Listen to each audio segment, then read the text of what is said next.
나는 8일 만에 할례를 받고 이스라엘 족속이요 베냐민 지파요 히브리인 중에 히브리인이요 율법으로는 바리새인이요 열심으로는 교회를 박해하고 율법의 의로는 흠이 없는 자라. 그러나 무엇이든지 내게 유익하던 것을 내가 그리스도를 위하여 다 해로 여길 뿐더러 또한 모든 것을 해로 여김은 내 주 그리스도 예수를 아는 지식이 가장 고상하기 때문이라. 내가 그를 위하여 모든 것을 잃어버리고 배설물로 여김은 그리스도를 얻고 그 안에서 발견되려 함이니 내가 가진 의는 율법에서 난 것이 아니요 오직 그리스도를 믿음으로 말미암은 것이니 곧 믿음으로 하나님께로부터 난 의라. 아멘. 할렐루야. 한 번 더 하겠습니다. 할렐루야. 아멘. 하나님의 크신 사랑과 은혜, 그리고 위로함, 또 하나님의 그 평안, 능력이 이곳에 있는 여러분과 여러분 가정, 그리고 속해 있는 기업 위에 오늘도 차고 넘치시기를 먼저 예수님의 이름으로 축원합니다. 시간이 정말 빠른 것 같습니다. 우리가 승재가 기도했던 것처럼 정말 눈짝 깜빡할 사이에 시간이 다 지나는 것 같아요. 얼마 전에 2019년도로 시작한 것 같은데 벌써 한 해를 마무리하는 시간이 왔습니다. 그동안 우리의 모습이 어떻든 간에 우리를 지켜주시고 인도해주시고 보살펴주신 우리 하나님께 먼저 모든 영광으로 함께 우리 박수로 한번 영광 올려드리겠습니다. 할렐루야. 아멘. 아멘.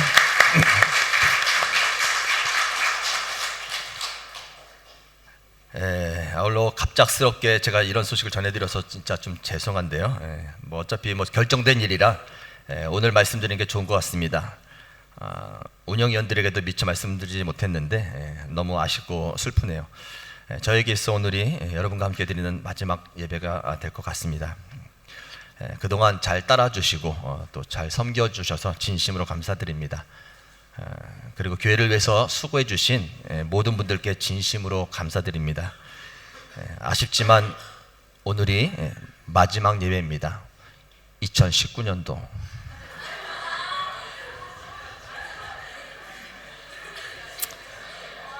내년에 새로운 마음으로 또 뵙도록 하겠습니다.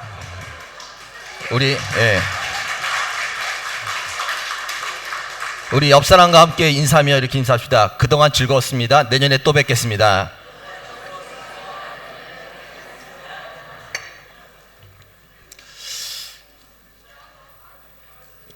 그동안 즐거웠습니다. 내년에 또 뵙겠습니다. 우리에게 내일이 있고 또 우리에게 내년이 있다는 것은 참 감사한 일이죠. 오늘 다 하지 못한 일을 내일 할 수 있고 또 올해 다 이루지 못한 일을 내년에 이룰 수 있으니 얼마나 감사한 일입니까? 그러나 내일과 내년이 꼭 보장되어 있는 것은 아니다라는 것이죠. 지금이라도 하나님께서 우리를 부르시면 우리는 모든 것을 다 뒤로하고 이 세상을 떠나가야 됩니다. 그래서 우리는 날마다 준비하며 살아야 됩니다. 무엇을 준비해야 되는가? 하나님께서 지금 당장 우리를 부르신다 할지라도 아멘 하면서 주님을 따라갈 수 있는 그런 준비를 하며 가야 된다는 것이죠. 여러분 준비되셨나요? 하나님이 오늘 부르셔서 진짜 여러분 인생이 올해로 끝난다면 여러분 준비가 되셨나요? 표정들을 보니까 겁먹으신 것 같아요. 오늘 말씀을 통해서 우리를 준비시키는 하나님의 음성을 들으시면서 잘 준비하실 수 있기를 바랍니다. 오늘 본문 말씀은 사도 바울의 고백이에요. 사도 바울이 어떻게 고백하냐면 나는 8일 만에 할례를 받고 이스라엘 족속이요 베냐민 지파요 히브리인 중에 히브리인이요 율법으로는 바리새인이요 열심으로는 교회를 박해하고 율법의 의로는 흠이 없는 자라. 그러나 무엇이든지 내게 유익하던 것을 내가 그리스도를 위하여 다 해로 여길 뿐더러 또한 모든 것을 해로 여김은 내 주 그리스도 예수를 아는 지식이 가장 고상하기 때문이라. 내가 그를 위하여 모든 것을 잃어버리고 배설물로 여김은 그리스도를 얻고 그 안에서 발견되려 함이니 내가 가진 너는 율법에서 난 것이 아니요 오직 그리스도를 믿음으로 말미암은 것이니 곧 믿음으로 하나님께로부터 난 의라. 지금 사도 바울이 무슨 고백을 하고 있는 것입니까? 그동안 자신에게 유익하다고 여겼던 모든 학문들, 가지고 있던 지식들, 그리고 자신이 자랑할 만한 출신 성분, 업적 능력, 그리고 자신이 쌓아 올린 그 의, 이 모든 것을 해롭게 여기고 배설물로 여기겠다는 것입니다. 왜 그렇습니까? 그런 것은 자신을 죄에서 구원해 주는 일에 전혀 도움이 되지 않는다는 것을 그가 깨달았기 때문이죠. 오히려 그것들이 방해가 되고 오히려 해가 된다는 것을 그가 알게 된 것입니다. 그래서 그는 고백합니다. 나를 죄에서 구원해 주시는 예수님, 그분을 아는 지식이 가장 귀하고 소중합니다. 나는 그분을 얻기 위해서 그동안 내가 쌓은 모든 것을 잃어버리고 배설물로 여길 것입니다. 그분을 얻기 위해서, 예수님을 얻기 위해서. 무슨 이야기입니까? 다른 것을 다 얻어도 그분을 놓치면 아무 소용이 없다라는 것입니다. 다 놓친 것과 같다는 거예요. 예수님을 놓치면. 다른 것을 다 놓친다 해도 그분을 얻으면 괜찮다라는 겁니다. 그분을 얻으면 모든 것을 얻는 것과 같다라는 거예요.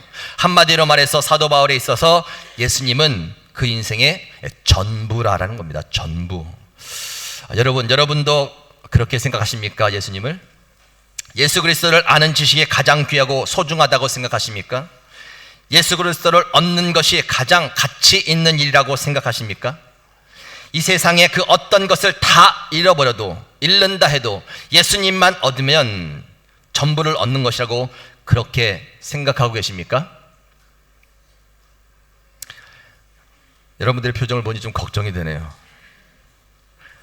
그렇게 생각하실 수 있기를 바랍니다.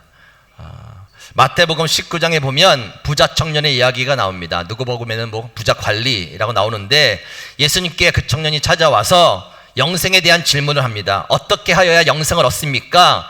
그리고 나서 자신의 의를 자랑하지요. 저는 철저하게 모든 계명을 다 지켰습니다. 살인하지 말라, 간음하지 말라, 도둑질하지 말라, 거짓 증언하지 말라, 내 부모를 공경하라, 내 이웃을 내 자신과 같이 사랑하라. 그런데도 뭔가 부족한 것이 있습니까? 라고 그렇게 질문합니다. 그런데 예수님께서 그에게 한 가지 요구를 하시죠. 너희의 소유를 팔아서 가난한 자에게 나눠주고 와서 나를 따르라. 와서 나를 따르라. 무슨 의미겠습니까? 가장 가치 있고 가장 소중한 것을 붙잡으라는 거예요. 그것이 무엇입니까? 바로 예수님이시라는 겁니다. 그가 아무리 철저하게 율법을 잘 지키고 다른 사람들이 부러워할 만큼 돈을 많이 벌어서 부자가 되고 성공한 인생을 살았어도 예수님을 얻지 못하면 아무런 소용이 없다라는 거예요.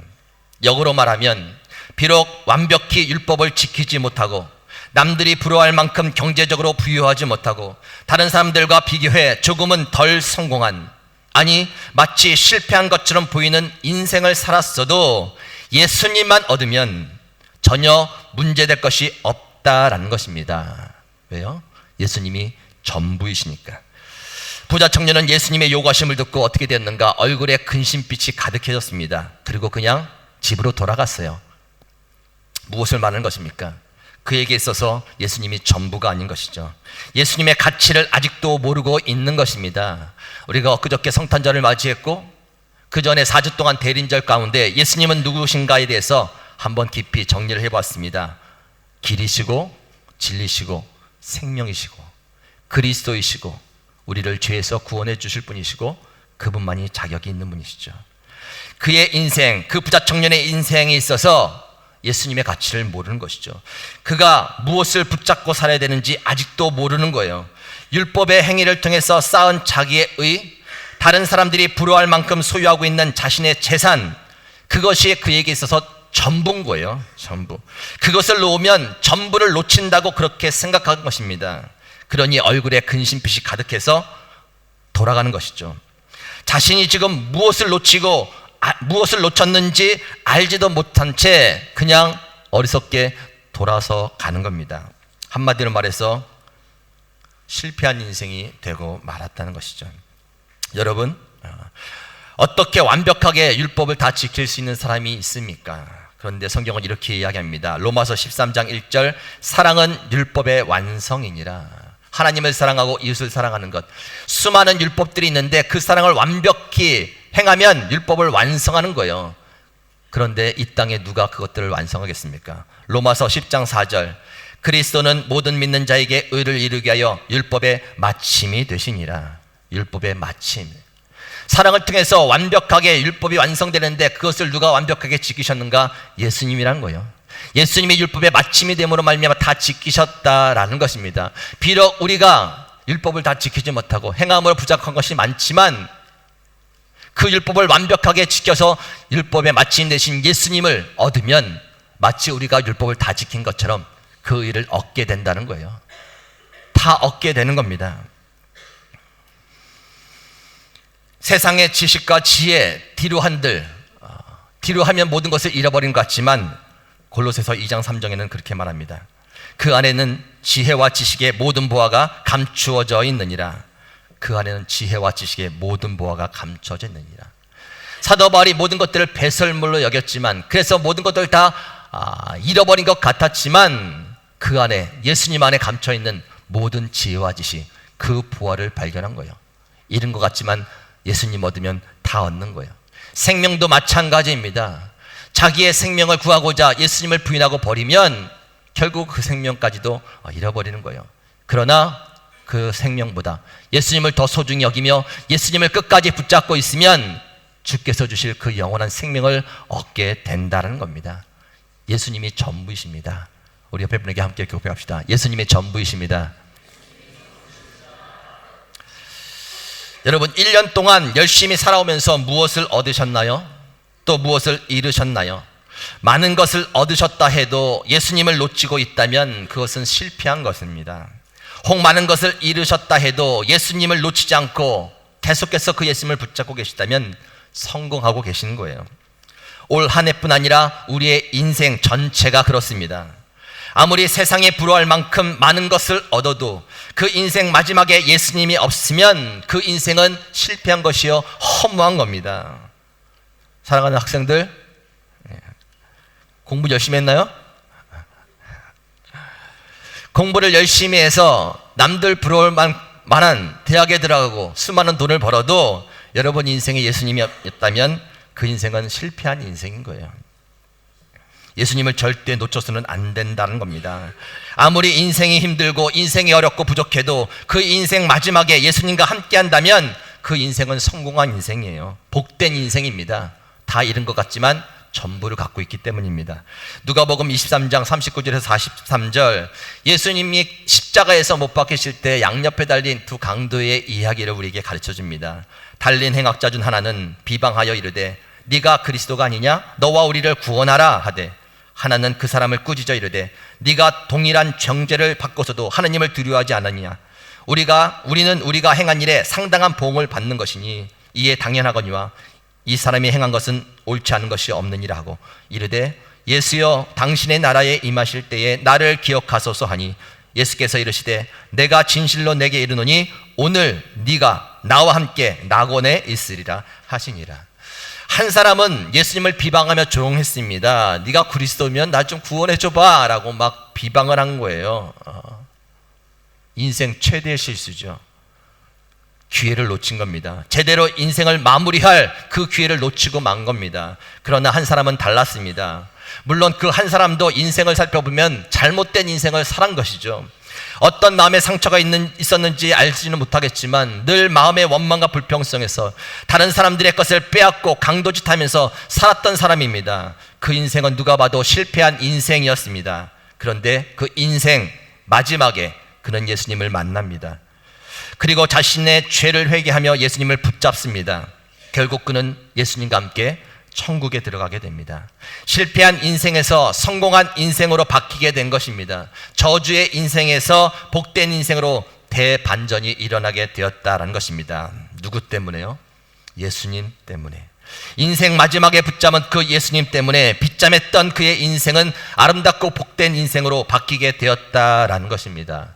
사랑하는 미랄교회 성도 여러분, 한 해를 마무리하는 이 시간 다시금 예수님을 붙잡으실 수 있길 바랍니다.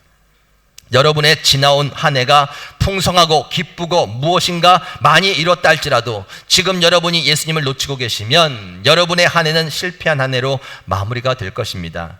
여러분의 인생도 마찬가지고요. 그러나 비록 힘겨웠고 부족했고 나약했던 모습들이 많았다 할지라도 또한 스스로 보기에 실패한 한 해를 보낸 것처럼 보여도 오히려 그것 때문에 지금 여러분이 더욱 예수님을 붙잡고 계시다면 여러분의 한 해는 성공한 한 해요, 복된 한 해로 마무리가 될 것입니다. 그리고 역시 여러분의 인생도 그렇게 될 줄 믿으시기 바랍니다. 우리 옆에 분에게 함께 이렇게 인사하겠습니다. 예수님 붙잡고 마무리 잘 합시다. 여러분 혹시 이렇게 생각하는 분이 계실지 모르겠습니다. 이러한 메시지가 전해지면 항상 그런 분이 계세요. 야, 그러면 실컷 즐기고 놀다가 마지막에 잘하면 되지 않냐? 저 강도처럼 너무 처음부터 그렇게 뭐 예수님 붙잡고 살기는 힘들다. 그냥 즐기다가 마지막 때 제대로 붙잡고 살아야지라고 생각하는 분 혹 계실지도 모르겠습니다.